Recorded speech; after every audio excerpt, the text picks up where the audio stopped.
الحمدللہ رب العالمین والصلاة والسلام علی سید الانبیاء والمرسلین وعلی آلہ وصحبہ اجمعین۔ آج کا ہمارا موضوع بہت ہی ضروری اور وقت کے لحاظ سے اہمیت کا حامل ہے۔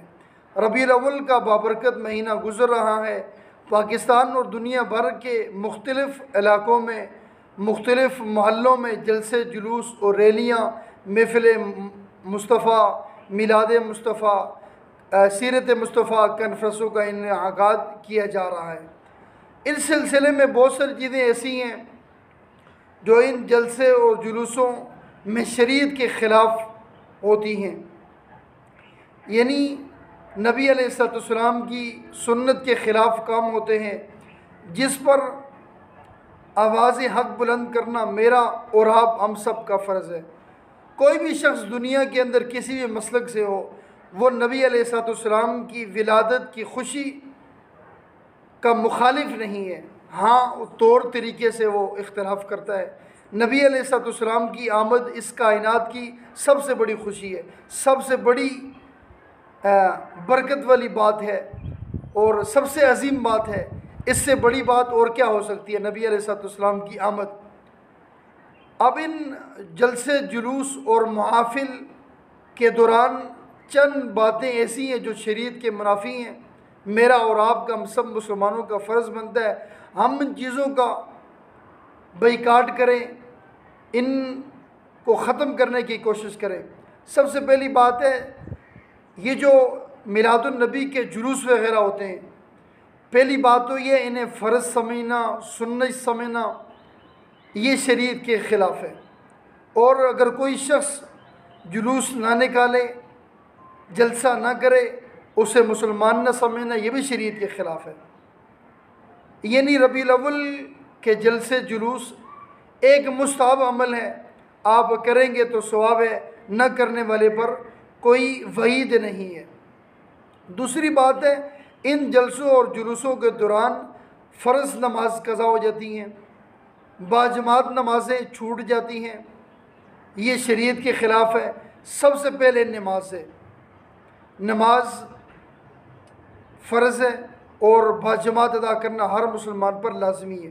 دوران جلوس اکثر لوگ نماز نہیں پڑھتے اور فرض نمازیں قضا ہو جاتی ہیں اور جماعت بھی اکثر لوگوں سے چھوٹ جاتی ہے، تو کہیں پانی نہیں ملتا، کہیں رش زیادہ ہوتا ہے، اس کی وجہ سے اکثر لوگوں کی نماز قضا ہو جاتی ہے، جو عام دیکھنے میں ہے، یہ شریعت کے بالکل خلاف ہے۔ سب سے پہلے نماز کی ادائیگی ہے۔ دوسری بات یہ ہے کہ دکانوں اور گھروں سے زبردستی چندے وصول کرنا، مال پانی لوگوں سے بٹورنا، یہ بھی شریعت کے خلاف ہے۔ ہاں، اپنی مرضی سے کوئی دے دے تو فبیہا، وگرنہ اس طرح لوگوں سے زور زبردستی چندہ مانگنا، یہ بالکل شریعت کے منافی ہے۔ اسی طرح سڑکیں بند کرنا، راستے بند کرنا، یہ بھی رسول اللہ صلی اللہ علیہ وسلم کی شریعت کے خلاف ہے۔ نبی علیہ السلام نے راستے کھولنے، راستے دینے کا حکم دیا ہے۔ اسی طرح تیسری بات، اونچی آواز سے، لاؤڈ اسپیکر سے بار بار اعلانات کرنا، ساری رات محفلیں کرنا، جو ساتھ محلے والوں کے لیے اذیت کا باعث بنے، جہاں بیمار لوگ ہوں، جہاں پریشان حال لوگ ہوں، ان کے لیے ساری رات بڑے بڑے اسپیکر لگا کر پورے محلے کو پریشان کرنا، یہ بھی شریعت کے خلاف ہے۔ نبی علیہ السلام کی سنت کے یہ خلاف ہے۔ چوتھا کام، چوری کی بجلی، جو اکثر دیکھا گیا، چوری کی بجلی سے لائٹنگ کرنا، اپنے آپ کو بڑا دکھانا، اپنے آپ کو بڑا شو کرنا، ایک دوسرے سے مقابلہ کرنا کہ میں نے لائٹیں زیادہ کر لگائی ہیں، میں نے گلی زیادہ روشن کی ہے، یہ بھی شریعت کے خلاف ہے۔ اگر آپ لائٹیں لگانا چاہتے ہیں تو اپنا ذاتی میٹر استعمال کریں، اس کا بل ادا کریں۔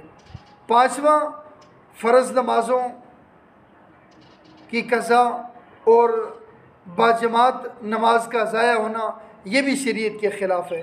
پانچویں بات تو فرض نمازوں کی تھی۔ چھٹی بات یہ ہے کہ بھنگڑے ڈالنا، ڈول ڈبکا کرنا، میوزک کرنا، یہ سب رسول اللہ صلی اللہ علیہ وسلم کی سنت کے خلاف ہے۔ اکثر لوگ بھنگڑے ڈالتے ہیں، میوزک بجاتے ہیں، ڈول ڈبکا کرتے ہیں، یہ نبی علیہ السلام کی شریعت کے خلاف ہے۔ اکثر لوگ باجے بجاتے ہیں، یہ بھی نبی علیہ السلام کی سنت کے مطابق کوئی کام نہیں ہے۔ ساتواں بہت ضروری ہے، وہ ہے عورتوں کا بے پردہ جلوسوں میں آنا، اور اسی طرح مردوں کے ساتھ اختلاط کرنا، یعنی مخلوط ہو جانا، مل جانا، یہ بھی رسول اللہ صلی اللہ علیہ وآلہ وسلم کی شریعت کے خلاف ہے۔ کوشش کرنی چاہیے اس سے اجتناب کرنا چاہیے۔ اور آٹھویں بات، عورتوں کا مردوں کے جلوسوں میں آ کر نعت خوانی کرنا، یہ شریعت کے خلاف ہے۔ اللہ کریم ہم سب کو